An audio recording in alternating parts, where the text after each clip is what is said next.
रहा है कि दिल्ली जो देश की राजधानी है,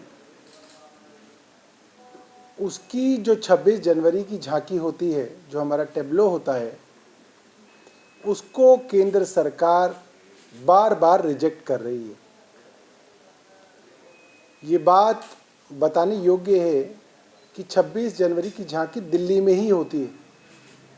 दिल्ली देश की राजधानी है। इसके बावजूद 3 साल से लगातार 2022 में दिल्ली की झांकी को रिजेक्ट किया गया, 2023 में दिल्ली की झांकी को रिजेक्ट किया गया और अब 2024 की झांकी के लिए भी दिल्ली सरकार के प्रपोजल को रिजेक्ट कर दिया गया। मैं बताना चाहता हूं कि पिछले कुछ वर्षों से कौन से प्रपोजल हमारी तरफ से जा रहे हैं।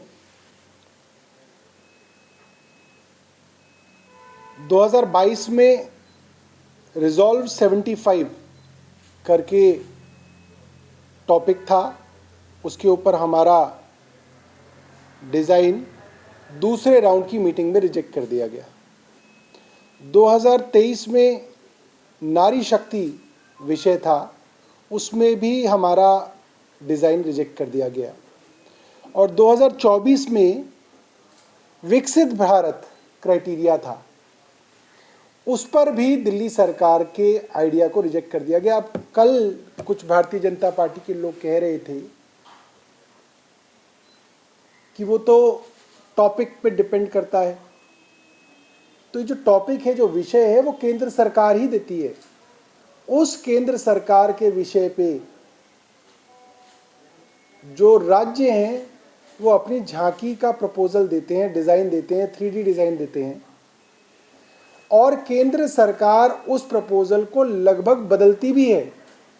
जितनी बार केंद्र सरकार के यहाँ मीटिंग होती है, उतनी बार उस डिज़ाइन को वो लोग बदलते हैं और उनके सुझाव के हिसाब से राज्य उसको बदलाव भी करते हैं। तो ये तो कोई कह ही नहीं सकता कि ये डिज़ाइन का कंपटीशन होता है। ये कोई कंपटीशन नहीं होता।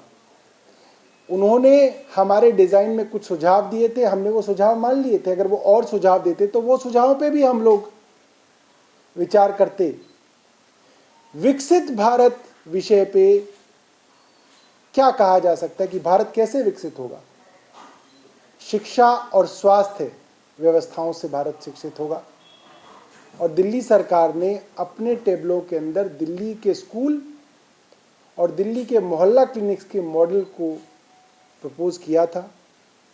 और ये इत्तेफाक नहीं है कि पंजाब सरकार के 26 जनवरी की झांकी को भी केंद्र सरकार ने रिजेक्ट कर दिया है। हमारा मानना है कि ये दुर्भावना वाला कदम है और केंद्र सरकार सिर्फ और सिर्फ आम आदमी पार्टी की सरकारों से बदला लेने के लिए हमारी झांकियों को रिजेक्ट करती है। बहुत बहुत धन्यवाद। आपका कोई प्रश्न है तो